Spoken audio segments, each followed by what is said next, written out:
ចង់ឲ្យបងចេញពីជីវិតអូនអ្វីដែលអូនត្រូវការបងមិនជំទាស់ទេតែបងសុំមានមេក្បែរអូននឹងយប់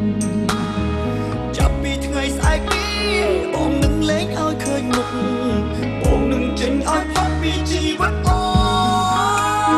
នចាប់ពីស្អែកនេះតទៅពេលអូនលែងមិនបានទៀតហើយក៏គ្មានទៀតឡើយអ្នកណាមុខមនុស្សដែលអូនធ្លាប់ស្នេហ៍ឲ្យប្រែថាអស់បងពុតចាស់ចេញឲ្យផុតមិនវិលវិញ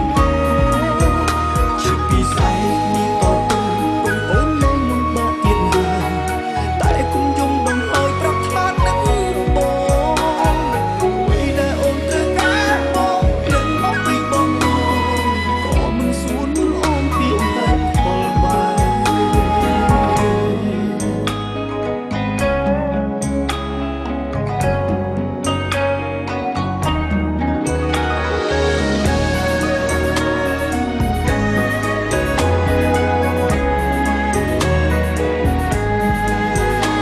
សុខមកប្រាប់បងថាបែដូចមកហែកបេះដូងសំដីអូនសែនឆ្កងបងទ្រាំស្ដាប់នោះចប់អូនថាធុញមកបងថាមិនគួរឲ្យស្រឡាញ់អូនចង់ឲ្យបងចេញពីជីវិតអូនអ្វីដែលអូនត្រូវការបងមិនជំទាស់ទេចង់បាច់គ្នាតែបងសុំមានមេក្បែរអូនចាប់ពីថ្ងៃស្អែកនេះបងនឹងលែងឲ្យឃើញមិនកុំជាមួយគេបងនឹងចេញឲ្យផុតពីជីវិតអូចាប់ពីស្អែកនេះតទៅពេលអូនលែងមិនបានឈប់សិនហើយក៏គ្មានទៀតឡើយអ្នកណានឹកនោះបងមិនតិចទៀតមនុស្សដែលអូនធ្លាប់ស្នេហ៍ឲ្យប្រែថាអស់បងពុតចាស់ចេញឲ្យផុតមិនវិលវិញចាប់ពីស្អែកនេះតទៅពេលអូនលែងមិនបានទៀតតែគុំយំដងឲ្យប្រាប់ថានឹងបង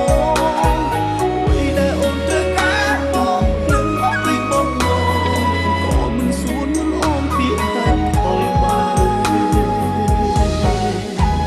ចាប់ពីស្អែកនេះតទៅពេលអូនលែងមិនបានទៀតហើយក៏គ្មានទៀតឡើយមកពីណា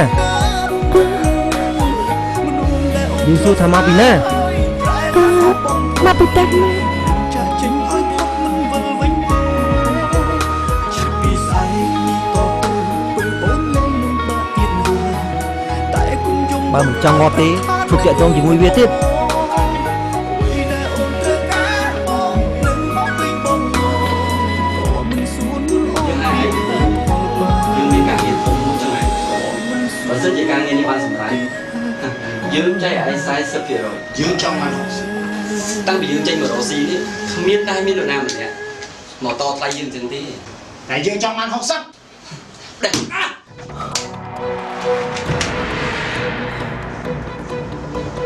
បានចាត់ទុកថាយើងមិនបាននិយាយនេះចុះហើយអាចទៅបានជួយនឹងដល់ច្រើនក្មេងអាក្មេងមិនទាន់ជួបបលិកបានគាត់បើ